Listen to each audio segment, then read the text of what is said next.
টি-20 বিশ্বকাপের প্রস্তুতি ম্যাচে ভারতের বিপক্ষে 60 রানে হেরেছে বাংলাদেশ। নিউ ইয়র্কের নাসাউ কাউন্টি ইন্টারন্যাশনাল ক্রিকেট স্টেডিয়ামের এই ম্যাচে কোনো বিভাগেই প্রতিদ্বন্দ্বিতা গড়ে তুলতে পারেনি টিম টাইগার্স। বিশ্বকাপের আগে প্রস্তুতি ম্যাচে টাইগারদের দুর্বল পারফরমেন্স হতাশ করেছে ক্রিকেট ভক্তদের। যদিও অনেকের আশা মূল পর্বের ম্যাচগুলোতে ভুল শুধরে ভালো ক্রিকেট খেলবেন নাজমুল হোসেন শান্তরা। টস ভাগ্যে বিশ্বকাপের প্রস্তুতি ম্যাচে বিরাট কোহলিবিহীন ভারত আগে ব্যাট করতে নামে। ইনিংসের দ্বিতীয় ওভারেই উইকেট নিয়ে শরীফুল আশা জাগালেও এরপর থেকেই হতাশার গল্প শুরু।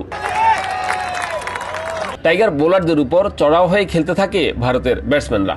নির্ধারিত ওভারে 5 উইকেট হারিয়ে 182 রানের সংগ্রহ করে ভারত। দুর্বল বোলিং ও বাজে ফিল্ডিংয়ের প্রভাব পড়েছে টাইগারদের ব্যাটিং ইনিংসেও। প্রথম ওভারেই টাইগার ওপেনার সৌম্য সরকার ফিরেছেন 0 রানে। সেখান থেকে লিটন দাস, অধিনায়ক শান্ত কেউই ঘুরে দাঁড়ানো পারফর্ম করতে পারেননি। প্রস্তুতি ম্যাচ হলেও প্রিয় দলকে সমর্থন দিতে এসেছিলেন অনেক টাইগার ভক্ত। প্রত্যাশা পূরণ না হওয়ায় হতাশ হয়েছেন অনেকেই। বাংলাদেশের খেলা আসলে এখন বেশিরভাগ সময় আসলে দেখে হতাশ হতে হয়। আমাদের ভাগেই মনে হয় এটা, শুধু প্রতি ম্যাচের পরেই আমরা হতাশ হই, তারপরও আসি। আমরা তো খুব আশাবাদী ছিলাম পজিটিভ কিছু রেজাল্ট আসার, কিন্তু কিছুই হয় নাই। টপ অর্ডার আবার ফেল আর কি, এজ ইউজুয়াল, কোনো রান নাই। আমি দেখতেছি লাস্ট 10 ম্যাচ ধরে দেশের পরাজয়ের পেছনে বেশ কিছু কারণের কথা উল্লেখ করেছেন সাধারণ ক্রিকেট ভক্তরা। আমি মনে করি টপ অর্ডার আমাদের ক্লিক করতেছে না, সেজন্যই আমরা রান পাচ্ছি না। টিমের মধ্যে বন্ড নাই, বুঝছেন? ওইটা মানে আজকে দেখছেন 3 থেকে 4টা ইজি ক্যাচ ড্রপ করে দিছে এগুলো। আমার কাছে মনে হচ্ছে ওরা কন্ডিশনকে এখনো খাপায় নিতে পারে নাই।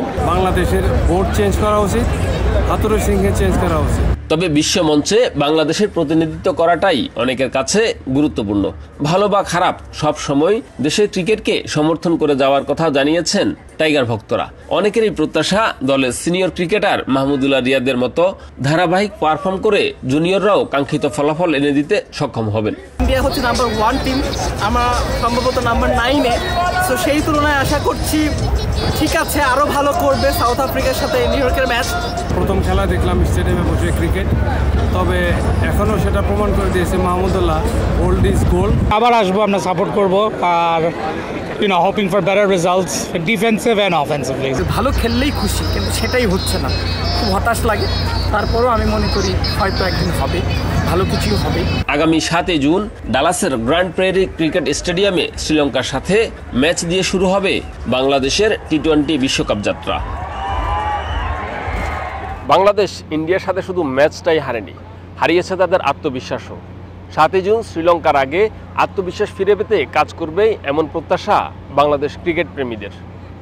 নাসাউ ক্রিকেট স্টেডিয়াম থেকে শরীফুল ইসলাম, টিভিএন 24।